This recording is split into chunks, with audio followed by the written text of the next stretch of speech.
Hi, this is Robin McAuley. You are tuned in and listening to Focus on Metal. Focus on metal.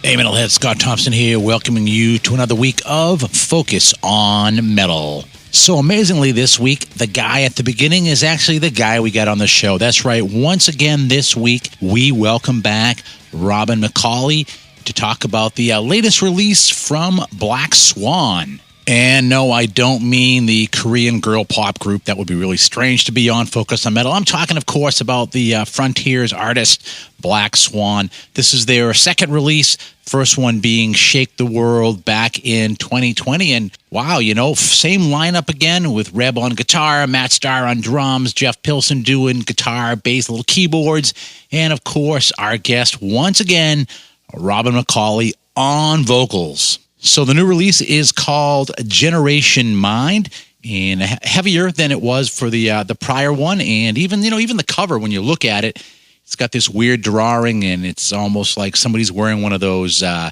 plague masks. I don't know if they did that intentionally or not, but definitely a darker album than last time. And Richie and Robin will get into all of that as they talk their way through Generation Mind, as well as all kinds of other things, because ultimately, I really should be calling this thing Two Irish Guys Talking, because they are just kind of shooting the shit for the next hour.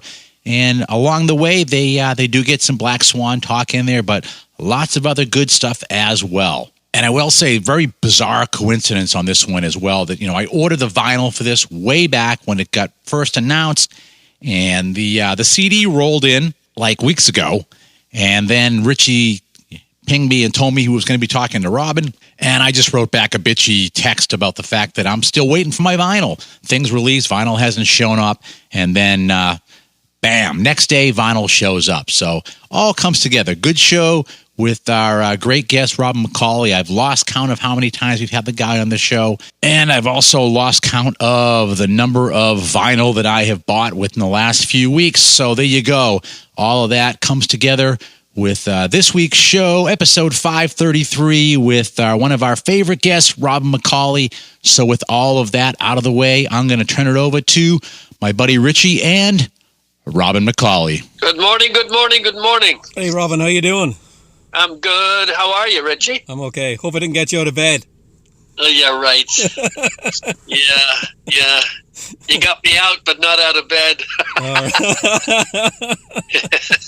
How are you, man? I'm all right. I'm still out just outside of Boston. Haven't been home in about 3 years now. Oh, dear God. Yeah, what about you? When's the last time you were in Ireland? Oh, shit. I don't know. I think when my boys were like 18 or something. Okay. So that's 5 years ago. Okay. Yeah, it's a pity the Michael Schenker shows that you're doing later this month, none of them are in Ireland. I know. Who knows? Ronnie pulled out of the European tour. I was only supposed to do 5 shows, like Spain and Italy.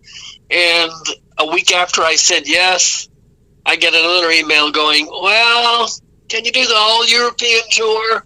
Because Ronnie can't do it. I don't know what he's doing. He's doing something else. He's doing just about everything. Yeah. So I saw the North American shows, and there's a lot of shows on there. Yeah. I do have to.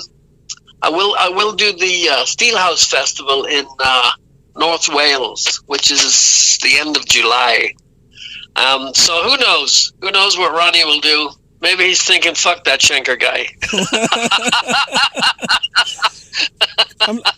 Robin, what's the toughest song from Michael Schenker's back catalogue to sing? Oh, jeez. Ask Graham Bonnet that one. I would ask Graham Bonnet. I mean, if we ever have to sing a Graham song, we're going, oh, shit. Yeah, they're high. Yeah, because, and I've talked to Graham about that, and he goes, oh, and he's kind of he goes, I bloody don't know how to do it any other way. and he has a tough time repeating himself out there because he makes it almost impossible for himself to keep up that standard. But he has a new record out, and I've listened to 2 tracks already. His new one is called Uncle John. It's pretty much about an abusive school teacher or something. But Graham he's phenomenal with his storylines and his melodies. So he's still doing it, man. He's incredible. So to answer your question, I would say anything to do with Graham Bonnet makes it difficult. Yeah. Robin, what's the sickest you've ever been before a show and still been able to pull off the show? Oh, jeez. Oh, man. Totally voiceless. Nothing. I mean, nothing. Right up to the green light. And I'm going, I don't know what I'm supposed to do here because I can't even speak. And, if you're traveling on a tour bus, it's a capsule. And it's a capsule full of bugs. And you do everything that you're supposed to do. And you still get sick, Yeah. And it's when you're on the road and you're traveling, there's so many, and it depends where you're traveling. If you're going East Coast, West Coast, just for an example, the diverse weather conditions are just that. They are very diverse, and you wrap up and you unwrap and then you're tired.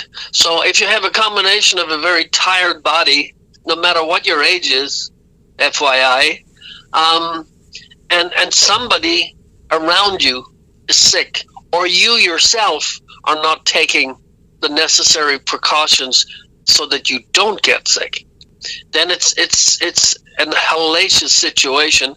And I've had it that I couldn't utter a word before going out on stage, and I'll have my facial steamers and all that sort of stuff, which is really good because it's very necessary to stay, and for me anyway, to stay completely hydrated, and you just don't talk.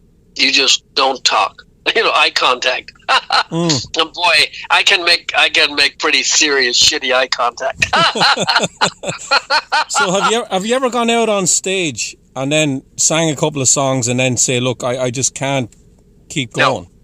No, I've never done that. So once you're out there, you've put your head down and got through it. Yeah, I've never stopped in the middle of a show ever. And I have noticed that I've walked out literally, Richie, voiceless. I mean, gone. And somehow I'll navigate through the woods, and by the time sometimes I'll hit the 3rd song, I'm going, it's back. It's coming back gradually. And then I'll continue to navigate, and by the end of the set, I'm going, I have no idea how I did that, but it's over, and I'll say the rosary 10 times.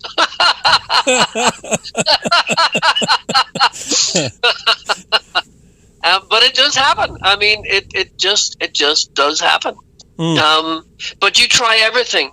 I mean, for example, since we're on that subject, when Ronnie pulled out of this European tour, which I leave next Friday, by the way, and I knew there was like 5 shows to do, and they're going, oh, please, could you do this? I need a spontaneous yes or no because we're in a bind here. So I said yes, and not an hour later, careful, Richie, what you say yes to. Not an hour later, man, I get the set list of 25 songs, and I'm going, you asshole. And I'm thinking, oh my God! I said to Gina, my wife, I said I'll be coming home in a box. Robin, any songs in the set that you've never done before? Oh yeah.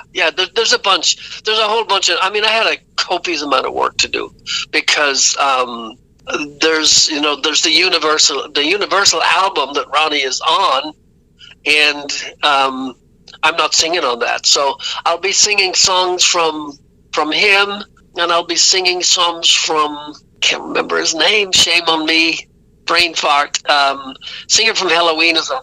I could almost give Robin a pass on this one because, hey, there are two vocalists in Halloween currently between Andy and Michael. But in this case, it is Michael Kiske who is guesting on Schenker's Universal. Hey, by the way, Ralph Sheepers is on there too. Just saying. So there's a couple of three brand new songs that have never seen the light of day by other singers, and they'll see the light of the day with me singing on it, which is kind of a bit of shit, really, because, you know, as a fan, I'd want to hear the original singer, you know? Yeah. But that's the kind of guy I am, man. How much rehearsal are you going to have with the band? Oh, my God. I leave next Friday on the 22nd. We head into Helsinki in Finland, and we have 3 days, and I'm talking 3 long days of rehearsal, and then we have the first show. So I'll have sang the show at least 8 times by the time I do the first show. So you have to add 8 shows, and you have to do a full routine, you know, like you're on stage, the whole deal, so that everybody knows, you know, they don't walk across each other. Yeah. So I'll do about 8 shows prior to the very first show, and every show I think is about 2 hours long. I think it's about a 2-hour set. Wow. And so I'll do that before the first one in Helsinki, and then I think we move to I think it's Sweden, and then Denmark, and Amsterdam, and wherever. Okay. And then we move down through Germany, France, into Spain, and finish in Rome on the May 15th. I think it is, something like that, if I can remember off the top of my head, something like that. Wow. Yeah. Well, there must be a couple of back-to-backs in there as well. Oh, there's at least 5 at a time. Tough. Yeah, at least 5 at a time, yeah. That's tough going. So it's like Boys to Men, Yeah. you know, or The Sheep from the Goats, or whatever you want, you know. All I know is I won't be talking to anybody. Yeah. You know, as soon as the show is done, I'll go, yeah, good night, Irene. That's all she wrote. I'll see you tomorrow. And sound checks are brutal because, you know, sound check is like another show. You doing meet and greets? No, you know, the protocols are still in place. And that's another worrisome thing because I know what I'm taking care of. I have to depend on everybody else to do what I'm doing. Yeah. But you know what I mean? If they don't do the meet and greets, you won't have to talk to anybody. Well, they're not going to do meet and greets, and they're not going to allow people backstage, which is good. So those restrictions are in place. I was talking to Reb the other day, and Reb goes also to Jeff, and he goes, because Whitesnake and the Foreigner will be in the UK for shows, and I think the protocols with Whitesnake are stay in the room unless you have to be in the show area. And nobody allowed backstage, and if necessary, you can have your catering brought to your room, but no mixing with anybody. So wow. There's heavy protocols already in place with that. Jeff just finished a run in Vegas, and I know that Raiding the Rock Vault I did some voiceovers last night, in actual fact, in the studio for ads, etc. And Rock Vault will kick back in. I don't know if it's been advertised yet, but I know they will kick back in about June 3rd or something. Nice. Yeah, and then they start off like 3 nights, 4 nights, and then they'll be back to a full-on 5 nights a week. You got the same crew with Paul Shortino and all the other guys back? So far, I think so, yes, and I think there's add-ons now because I think there'll be a lot of rotations because, of course, we're coming into summer, and people will be jumping out to get on tours and stuff, you know. So there'll be like a swing cast, if you will, you know. Yeah. At the revolving door. That's the way it should be because it takes the pressure off somebody having to be there every night, you know. Yeah. I mean, I amassed almost 1,500 shows. Wow. Which was right up to pre-pandemic. Yeah, that's a lot of work, man. Robin, it's a general question about your voice. Yeah. How do you keep your voice in shape? Do you over the years, have you gone to vocal coaches as you get older, or is it just you know what works for you and that's it? I had vocal coaches right at the beginning of my whole, escapade, and that's a very, very long time ago. I suppose, there's a bunch of different factors. It's my instrument, Richie. I really do take. I'm anal about the whole thing. I can think myself into getting sick. At least that's what my wife tells me. And I take all the necessary precautions, like we were just saying. I worry about it, and stress, of course, can really be a very negative way of reacting, because if you're stressed, stress goes straight to the vocal cords. So it's very difficult, but at the same time, you have to learn a discipline to alleviate the stress aspect. And you just have to stay calm and rest. Rest is paramount.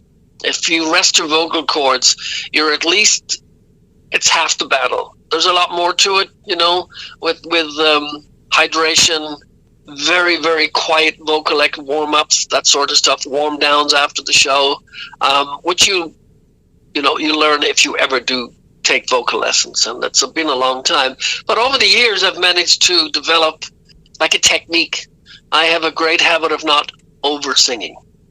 And I know there's a lot of singers have a tendency to sort of shout because they feel that that's the way they can be louder. But that's not a vocal technique. It's the ruination of your vocal cords. But some singers just do it.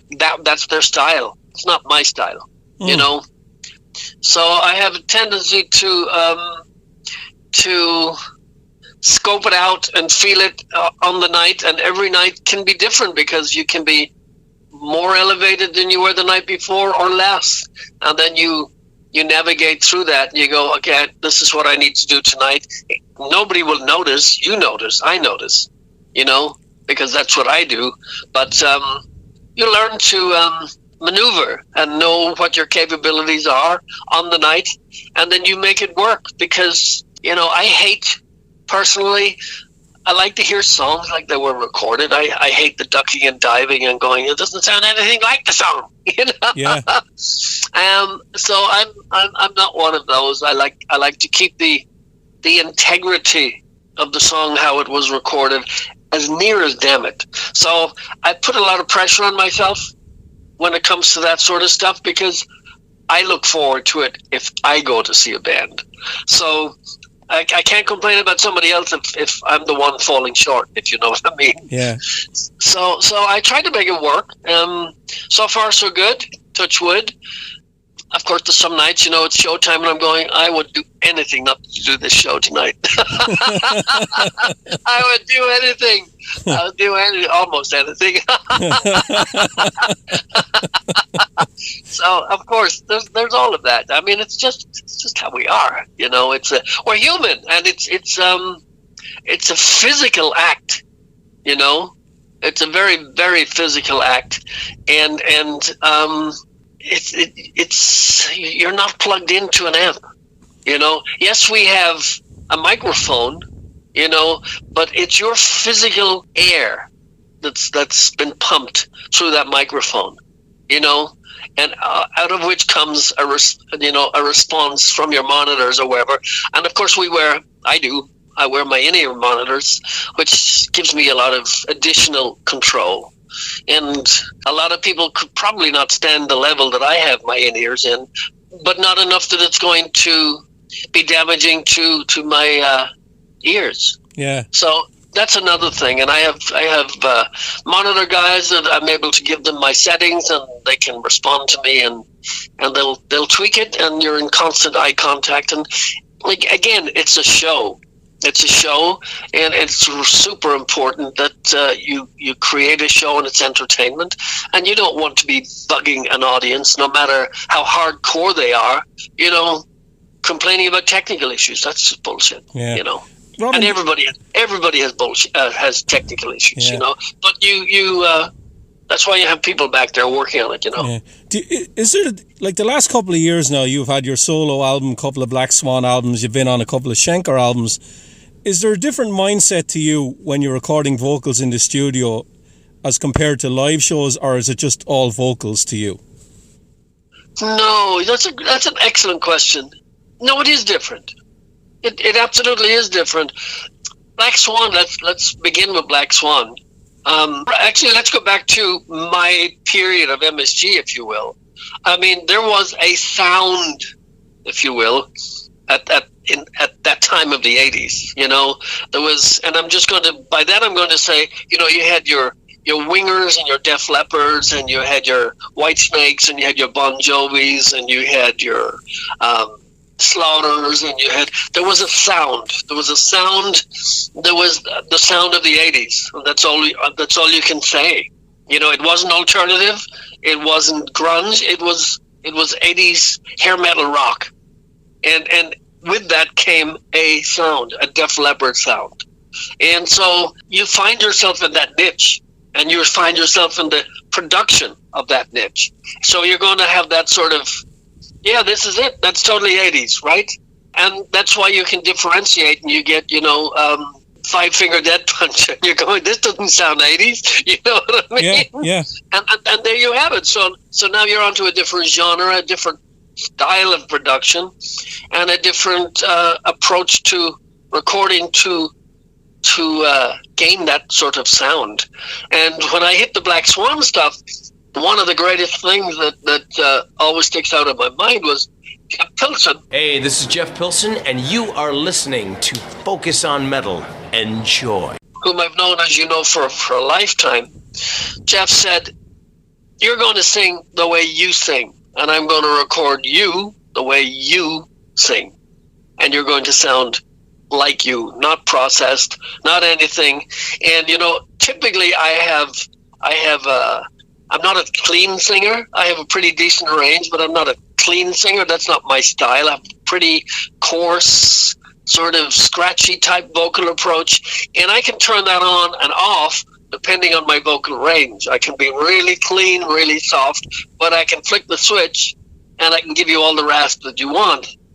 And Jeff was just really good with capturing all of that. So I could basically record me for Black Swan in this current time period, and I couldn't be happier with it.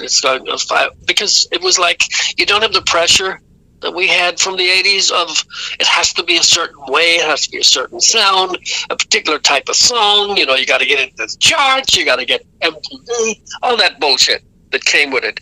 But when I say bullshit, it was paramount because you just had to sound a certain way, you know, to fit into that sort of mold. And I suppose we did or we didn't, whatever, but, you know, however you feel about it. Black Swan, I just love it. We just go for it, and it kicks ass, and I love where it's at. So I don't know if that answers your question. Yeah, it does. It does. Yeah. It seems to me what you're saying then, Robin, is you can be yourself now, whereas before you were being pushed in 10 different directions depending on who was talking to you. Absolutely, and I mean it's still you singing, obviously. Yeah. But there was an approach, and you had producers wearing the caps of the 80s who knew that they needed to produce a sound, not just a vocal sound, but a particular guitar tone, a drum sound. I mean, everybody wanted to have a Van Halen snare drum at one point, you know, and it was like, come on, you know, and it was because there was a sound. This is what works. This is what works. And you were like, okay, what do you want me to do? Sing by numbers here, you know? And that got lifted. And I think when grunge came out, you know, it was a whole different set of tools. I mean, listen to all the different vocal tones from Eddie Vedder to God rest his soul, Chris Cornell, who was absolutely phenomenal.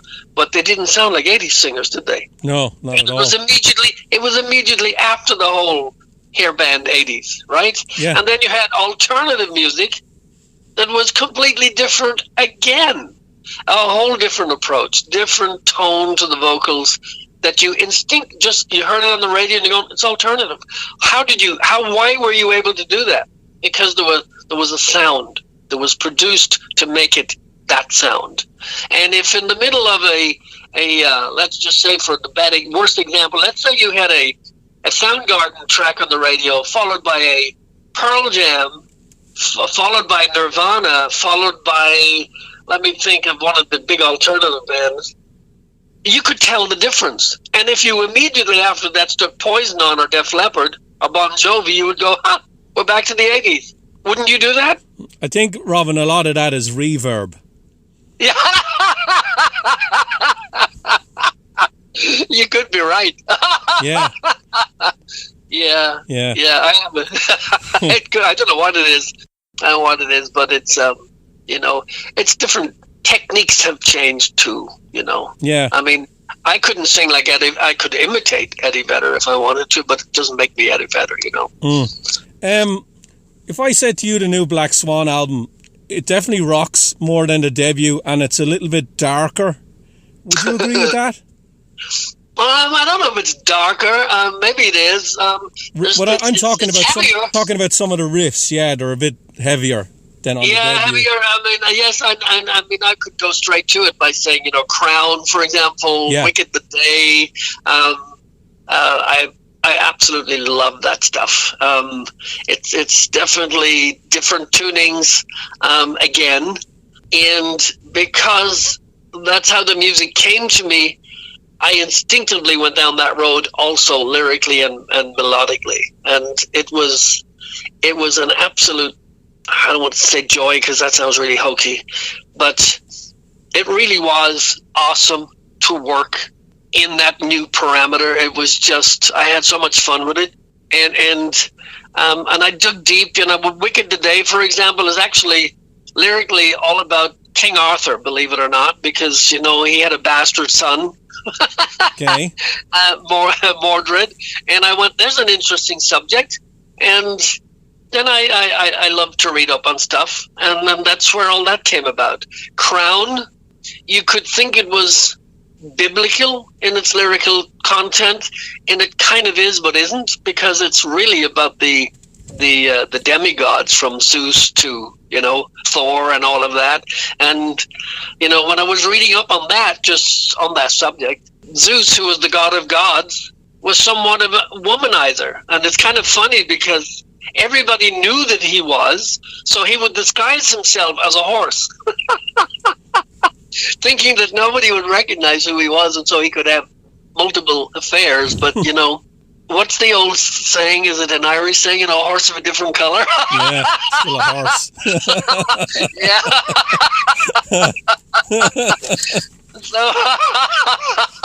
So I work on stuff like that, and I think Crown and Wicked Today are huge songs. Miracle is a little dark also. It's the new single, by the way. Yeah. Miracle. Another approach. I love this record. I mean, obviously I'm on it, and I'm going to say that, but I do. I think it's a great record. Robin, I want to ask you about your friendship with Jeff Pilson, and I know you're great friends with him. When is the first time you met Jeff? Oh, I met Jeff. I met Jeff in the Valley when he lived in a different house, and he was not married at the time. And we used to hang. We used to hang at a club in Hollywood, and he used to hang out a lot with James Kotak. Hey, this is James Kotak, and you're listening to Focus on Metal with Scott and Richie. And I think it was like Thursday nights or something. There was always like a big jam session that went on at this club, and you would have the likes of Sam Kinison there. Bruce Springsteen showed up a bunch of times. Oh dear God, it was an open forum, if you will. People would just keep coming in and going out. And so I got to know Jeff, and I got to know James Kotak. And right at that time was when Michael and I recorded the last MSG studio album, the MSG record, produced by Kevin Beamish. And Michael was thinking that we should do something a little bit different and maybe not have the quote-unquote the McAuley Schenker guys in and do something different. And I went, well, I know the perfect rhythm section. And I called in Jeff and James, who recorded the last MSG studio record. And Jeff and I developed just a really good, strong buddy relationship. And his wife now Ravinder, whom he's been married to for years. I met Ronnie James Dio through Jeff, and a plethora of other well-knowns. And we stayed best friends, and then Jeff was best man at our wedding. Nice. And so we've known him he's like family, Jeff, really. You know, we've known him for 30 plus years, plus the fact he came out on the American leg for the most part in the beginning leg of the Unplugged tour. And he's just a wonderful human being. He really is. And how he has developed over the years, not just always a great bass player, he's an incredible songwriter, arranger, amazing engineer and producer. I mean, he's a blast to work with. He's really fast, but he's really good. I mean, his ears, he's got it. Oh man, he can hear a pin drop in the middle of a mix, and I'm going, how'd you hear that? He goes, because you dropped the pin, McAuley, that's why. Robin, is it weird having your best friend produce you? Because sometimes they have to bark at you to get a performance out of you. No. If anything, I'm surprised we get anything done because we usually stop. It's true, because we'll go in and we start talking about bullshit, something. Yeah. And I'm going, we should probably get some work done here. You know? And what's great is we flick the switch, Richie. I mean, we really do. We flick the switch and we go, okay, better get this done. And usually when I go to Jeff, you know, Reb and Jeff will get into the woodshed and start shredding, and then they'll send me a bunch of tunes and go have at it, you know, and then I'll do my part of it, and I'll work up lyrics and melodies, and then I'll come to Jeff and we'll do pre-production. I'll basically, you know, in the control room, sing down what I have, and he goes, this is killer. Change that word, don't change that word. Maybe change that phrase, use this one here. Purely pre-production, purely arrangement, getting the stronger aspects of a particular song into the right sequence. And I'll usually right up to the microphone and start laying it down. And that's usually how we work. And of course, I brought my son Casey back in on this one too. Yeah. And he also sing backups on this, and he's just getting better and better and better. And I'm jumping around the place here, but I just submitted all the songs for my next solo, my follow-up solo. They actually want another one. Nice. That's kind of funny. And Casey wants to sing backups on that, which is going to be a lot of fun. Yeah. And he wants to play rhythm guitar in a couple of tracks too. So nice. Have you ever been in? So we're busy. We're chalking it up. And if that wasn't enough, I have another song up on YouTube from Tommy Donander's Radioactive album that got a great reception. And that song was written by Mutt Lange. And I never thought I'd actually be singing a Mutt Lange song. Yeah. But there you have it. Yeah. So that's up there. And then there's another thing out of the UK from Escape Records. They just dropped a huge record called Circle of Friends with Doro and Jeff Scott Soto and, oh my God, James Christian, Tony Harnell, Mark Bowles is on there, Joel Hoekstra is playing. It just goes on. The list is endless. And I have 2 songs on there. And there's another solo record coming out of the label that I'm also on. So they're keeping me busy. I'm more busy now than I ever was. Robin, have you ever been in a band with a guitar player that plays like Reb? No. No, I haven't. And that's what makes this really unique for me, because the man has so much melody. I mean, he just does it. He just comes up with this stuff, and I'm going, dude, that is just awesome, you know? And I learned the other day, actually, that Reb was 7. No, he was 14 when he wrote the riff to 17. The little shit.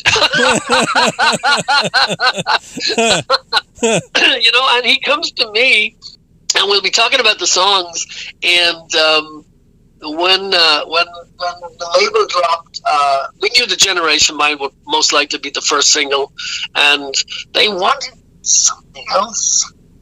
They wanted something else for the second single, and Reb and I were going, no, dude, it's got to be Eagles Fly.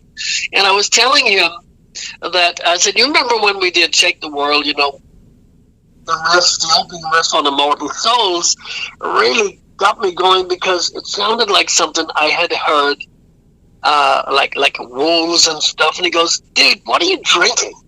And I said, no, seriously, listen to this lick right here. And he goes, well, I suppose. I mean, you hear it, I don't. And the same happened on the opening lick on Eagles Fly, because I was a big Jeff Lynne when he produced War of the Worlds way back, and he had David Essex and Phil Lynott.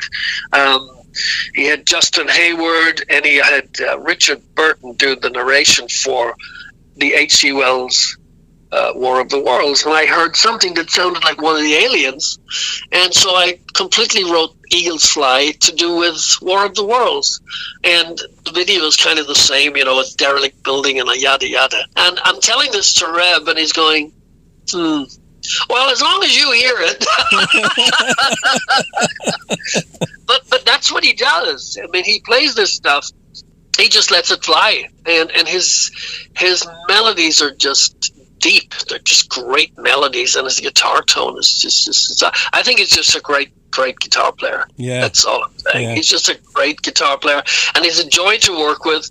In fact, a little funny aside, when we were shooting the videos and we were just wandering around waiting for to get to do our stuff, he said to Jeff and myself, he goes, dudes, do you think we'd be any good live?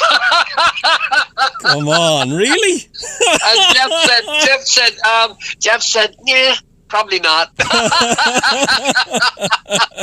So there is this great sort of dry humor, and it's fun.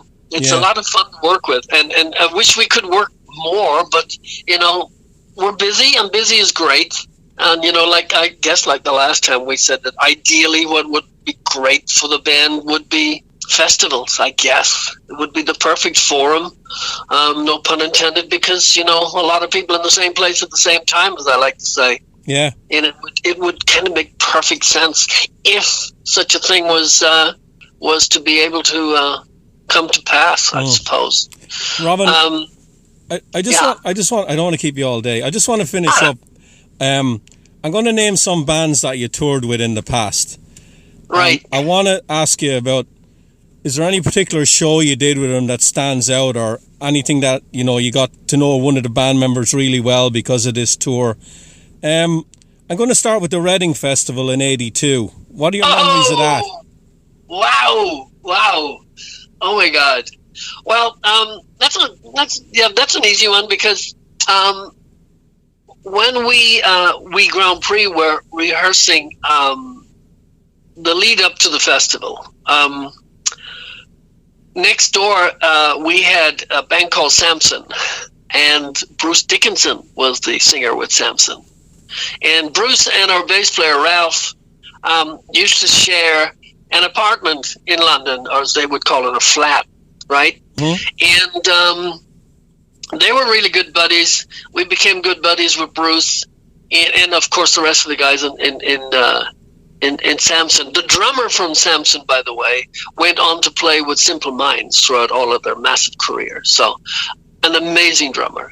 Anyway, so when we did the Reading Festival, it's, how they say it's a small world. There's like 50 people in the world, and the rest are just mirrors. And I always remember, I think I was walking towards the stage preset, and I remember, and I'm going to jump around here a little bit too, because I remember Lemmy was walking towards me, and we had been rehearsing also. Motorhead were next door to us, so Lemmy's walking towards me. I had never spoken to Lemmy, right? So I'm a young'un, and I'm thinking, oh shit, Lemmy's coming towards me, right? And I was completely like in awe of the man, and he looks at me, and all I could think of, like, duh, dumb shit. I'm going, hey, Lemmy, how's it going? So this is God's truth, right? And he looks at me and he goes, so far, so good, right? And this is true. This is true. So I'm going to skip around here a little bit. So Bruce, as you know, did the show, Paul Di'Anno's last show with Maiden, and we came back to the rehearsal room, continue rehearsing. Samson came back in. Bruce comes into our room, and he said, Harry asked me to join Maiden. Harry, as we used to call him, right? Yeah. And he goes, I don't know what to do. We're looking at each other going, what do you mean you don't know what? I think we almost pummeled him to death, because he was such a stupid ass. You don't know what to do. And then we got the Iron Maiden tour as the opening slot for Bruce's first tour, which is Peace of Mind.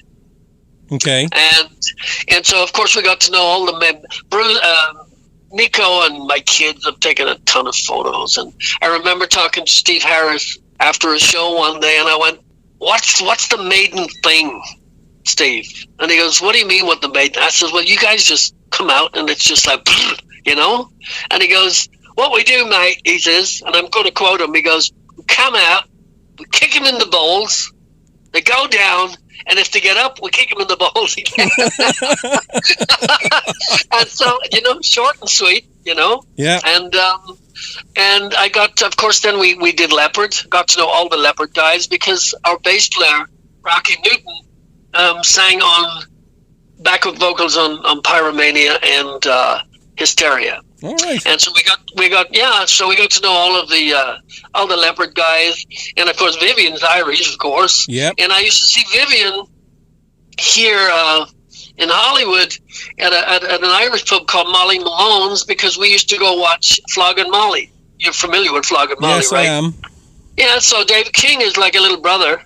Dave would spend more time at my house than he would at his, right? And so we would hang and. Got to know Vivian, and so there was this whole sort of, backstage kind of, I know him and he knows me, and just regular dudes, just good people. Robin, did you know Gary Moore, who played on the Reading Festival the same day as you? How do I answer this? So we're in MSG are in. We were on tour in Europe with Def Leppard. And we come through Amsterdam, and we're staying in the same hotel as Gary Moore. And Gary's at the bar. I came down, and I think we were talking to Steve Clark, God rest his soul, at the time. And I get this tap on the shoulder. Gary would like to have a word with you. So I sidle up to the bar, and I'm going, he's going to beat the shit out of me. So Gary says to me in his best Northern Ireland accent, he goes, "No." He said, "I wanted you to be my singer. And then I see you on the front cover of Kerrang magazine with Shanker." And he goes, and I go, "Well, fuck him and fuck Shanker." Wow. Yeah. And I went for a very long time. I went, and Neil Carter actually was the one that tapped me on the shoulder. Remember Neil? His From keyboard player, UFO, guitar yeah. player. And I thought for many, many years, what would that have been like? I mean, now we're talking Gary Moore on guitar. I saw Gary with Lizzie, Oh, you lucky man. Yeah, I saw Gary with Lizzie. I saw Lizzie. Here's one for you. I saw Lizzie when I was 12 years of age, sitting cross-legged in a tiny little town called Navan in County Meath. I know Navan. Right? Yeah, so I was born on the hill of Tara. I was born just below the hill of Tara, which is 5 miles outside of Navan or something? Yeah. And I sat watching Thin Lizzy with Phil, obviously, Brian Downey on drums, and Eric Bell on guitar. Beat that one. Wow, that's late 60s, early 70s. Yeah, and they had just released Whiskey in the Jar. Whiskey in the Jar was a big hit at Radio Luxembourg because, it was nighttime radio, rock radio. You couldn't get that played on daytime radio in Ireland, at the time. Yeah. And then, of course, many, many, many, many years later, I end up in a band with Brian Robertson, and I also end up recording with Scott Gorham. Yeah. And I mean, what a small world. And the Lemmy story, right, several years later, I mean several, because now I just met him, but so far so good. At the Reading Festival, I ended up playing with Filthy, of course. After Filthy and Robbo left Motorhead, I had a band together with Robbo and Chris Glenn from MSG. Yep. And Filthy. And there's another small world. I come to the States, and I'm at the Rainbow Bar and Grill one night. Lemmy comes in, he sees me, he gives me the nod, and he goes, "Hey, Lem, how's it going?" And I can promise you, as I sit here, the first thing he said to me was, "So far, so good." And that is true, dude. I told everybody the same story because I'm going, "Oh God." Yeah. Robin, did you get to hang with David Coverdale much? David used to come up on the side of the stage when we opened for Whitesnake, and he would shout at me. He'd go, "Go get him, Rob!" And Dave's such a very grand English accent, and he's not from that. He's not from London. No, he's not. Yeah, no, I think he's a bit, down road for a bit of Elvis, like, He's like, talks a bit like Joe Elliott, really. Yeah. But not when he's talking on camera, darling. But there's some. I can't imagine what they'd say about me. But anyway, there are some just great individuals, great characters, just good people out there. All right. What about touring with Rush? Tour, yes, of course you remember that. I always thought Rush was a mixed match for us really, but the fans seemed to like it. I don't think they were expecting it because MSG opening up for Rush, a very speaking of a horse of a different color, quite amazing watching Neil Peart and Geddy Lee, and it was just, it was mind-boggling, to be honest. Yeah, just watching them perform, just amazing. Just complex, massive productions, just good stuff. Just awesome stuff. Awesome. Were the Rush crowd tough to open for? Yes, of course. Of course, because we had our select few in the audience, but they were there to see Rush. And Rush fans are Rush fans. Yeah, they're loyal. And that's all there's to it. And so, of course, there's some rock heads in there, but it's a different. It's like what we were talking about earlier. A sound. Sure, they came out of that period, but man, they didn't sound like anybody else. Now here's go on. Now here's a mismatch for you, Robin, and I don't know how many shows you did with him, and I've got one or two more to talk about. You did shows with the Black Crowes.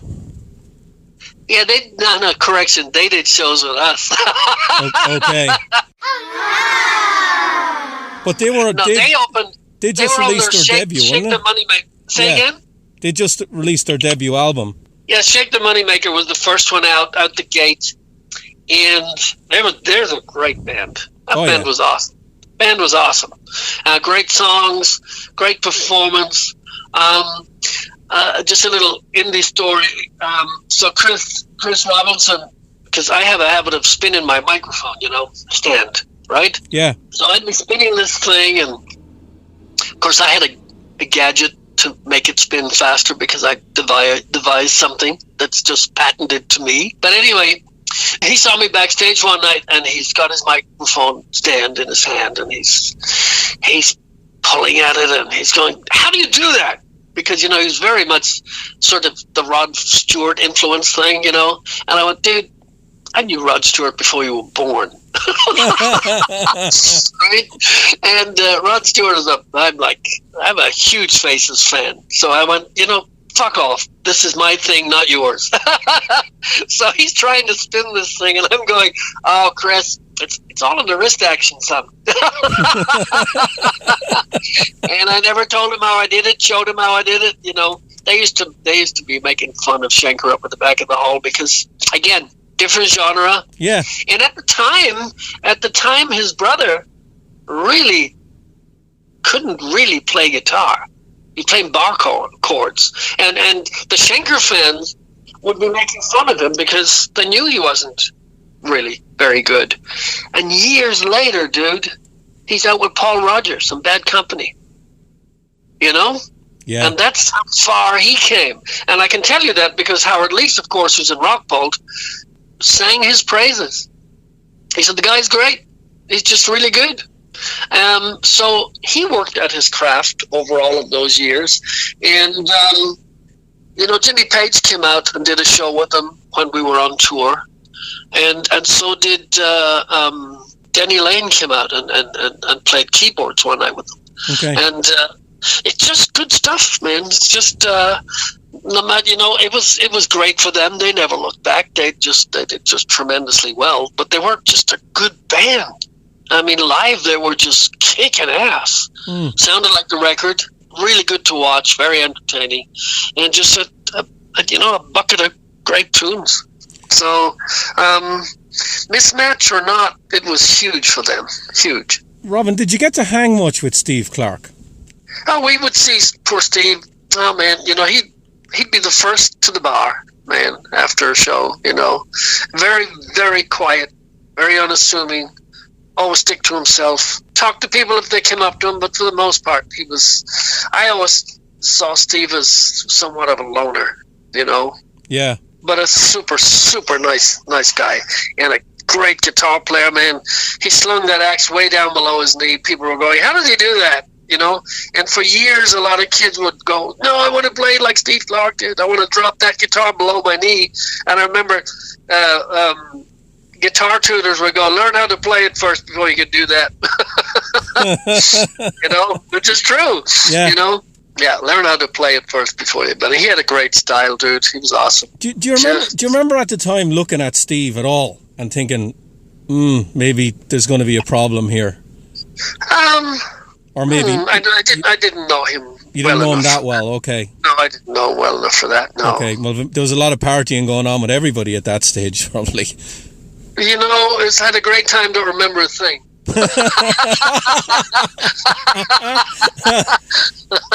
Right, the final shows I want to ask you about, Robin, before I leave you go. You did unplug shows for the self-titled album. What are your memories of doing those?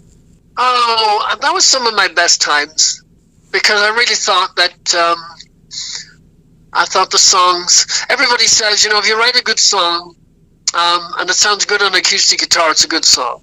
And I thought we had some really cool tunes and we captured it really well live with just 2 acoustic guitars and a tambourine, for God's sake.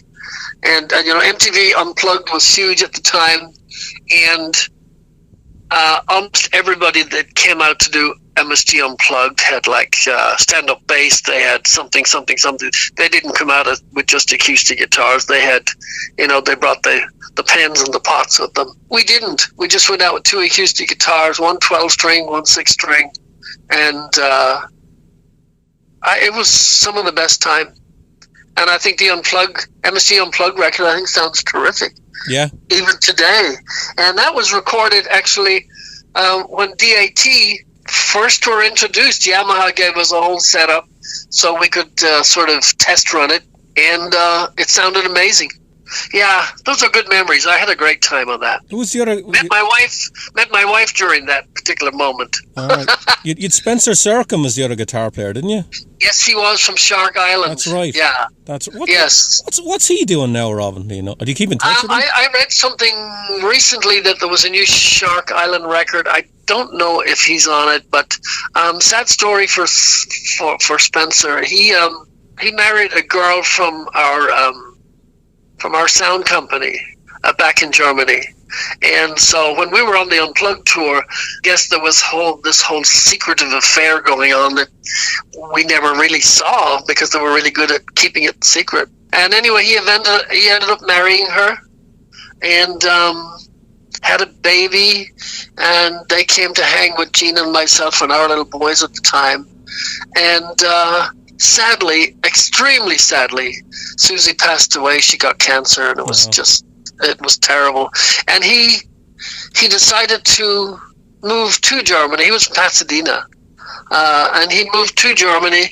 And he kind of went into the background.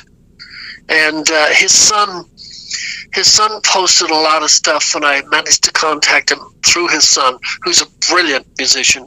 Yeah, I spoke to him a couple of times over the years, but he became very reserved, and I think never really came back out of the dark after that. Yeah. It was a sad time. Yeah. Well, Robin, listen, I'm going to leave you go. Always a pleasure. I love you, dude. It's been always a blast. Did we actually talk anything about the record? I can't remember. We did. I made sure to get some of it in there. Don't worry. You were right yesterday. We don't do interviews. We just chat.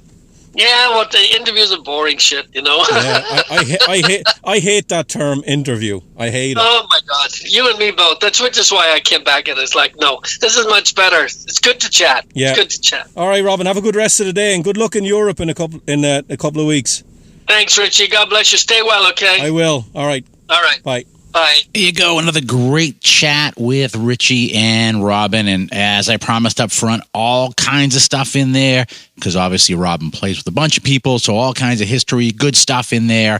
And, you know, like I also promised, we get in a little bit of Black Swan as well. And, you know, if you haven't been able to pick that up yet, do yourself a favor, go ahead and do that. Obviously, you can get it on CD, and there's also a vinyl version that may still be available out there. I don't know. I know for some of these vinyls coming out of Frontiers, they do sell out quickly. I know that I did totally space it, and I missed out on getting Robin's last solo album on vinyl because, yep, that thing sold out. And while we're talking limited releases, just a reminder that this week, you know, when this drops coming up this Saturday on the 23rd of April, is Record Store Day, and it's kind of weird. I almost thought this was going to be a 1 year only thing, but here it is, years in, and we're still doing this. And I'll say that, you know, looking at least some of the titles that have already been announced for release, or at least pre-ordering, there's really not a heck of a lot of metal in there this year. I will say that there is a clear LP version of the new Def Leppard one, Diamond Star Halos. That's on the list for Record Store Day pre-order. But there are always other surprises that pop up as well, because that's the idea is if they just tell you everything, then you're not going to bother to go to your record store, right? You're going to sit at home and order the stuff and have it arrive. And this really is kind of more of a social event. So if you got a local record store that participates in Record Store Day, then I do urge you to go out there, take part in that, and see what other really cool stuff might pop up for RSD 2022. I know I've got a bunch of stuff over the years. I've got some really nice Dio stuff, some great Priest stuff. So, again, yeah, like I said, Record Store Day coming up this Saturday. Go out and celebrate with your favorite vinyl dealer. That's as long as you're a vinyl maniac like I am, and I know that the ranks of those of us are growing every single day. And also, while you're at it and looking at vinyl, you know, Robin did mention that Schenker's Universal will be coming out. You might want to head up to Nuclear Blast and pre-order that. It's actually currently not available in the U.S. store. So if you go up to Nuclear Blast and you search Schenker and it says, hey, you want to go to your local store? Click no. You want to stay on the EU store because that's right now the only place that you're able to pre-order Schenker's Universal. And it's available on CD.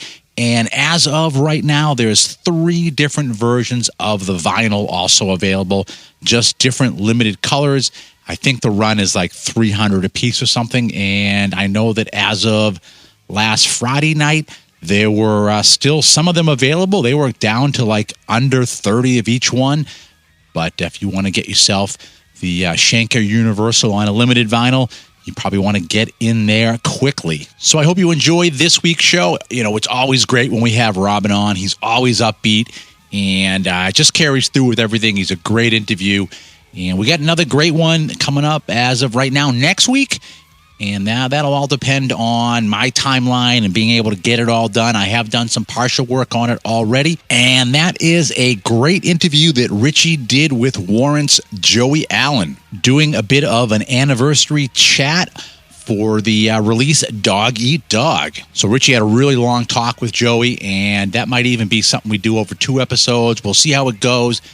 But that's right now. I'm looking for that for next week. And the audio, I've got it mostly edited as well, and I just have to mix it into a show and do all the other massaging on it, all that good stuff. And it's just a matter of time and energy and everything else to push through and get it done. But as of right now, that's what we're looking for next week is a great talk with Joey Allen of Warrant. But for this week, that's it. There ain't no more. Stick a fork in it. This puppy is done. So for Richie, myself, and everybody else here at Focus on Metal, as always, have yourselves a great metal week. And until we talk to you again next week, remember... Focus on Metal! Everything else is insignificant.